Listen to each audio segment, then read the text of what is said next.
আমি দেখলাম অসংখ্য মানুষ স্ট্যাটাস দিয়েছে, পোস্ট করেছে। গতকালকে মাধ্যমিক পরীক্ষা কমপ্লিট হয়ে যাওয়ার পরে ছেলে মেয়েগুলো যখন ডিজে বাজিয়ে নাচতে শুরু করেছে, টোটোতে গান বাজিয়ে নেচে নেচে আসছে, আর পুরো রাস্তাটাকে কাগজের টুকরো দিয়ে ভরিয়ে দিচ্ছে। সত্যি আপনি অবাক হয়েছেন? এতে অবাক হওয়ার মতো কি আছে বলুন তো? আপনি জানতেন না এমন দিন আসবে? বুকে হাত দিয়ে বলুন তো, আপনি সত্যিই জানতেন না এমন দিন আসবে বা এমন দিন এসে গেছে? আচ্ছা, এই দিনটাকেই কি শেষ ভাবছেন? এটা সবে মাত্র শুরু।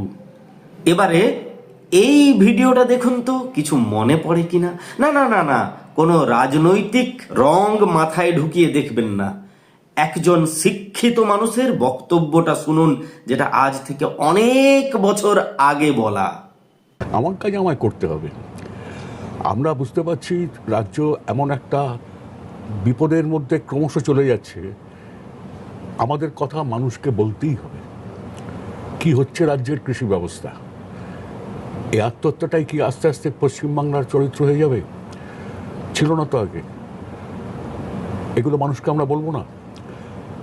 পশ্চিমবাংলায় যদি কলকারখানা না হয়, ছেলেমেয়েরা যারা এখন কলেজে পড়ছে, ইঞ্জিনিয়ারিং কলেজে পড়ছে, অল্প লেখাপড়া জানে, ভালো লেখাপড়া জানে, তাদের ভবিষ্যৎটা কি?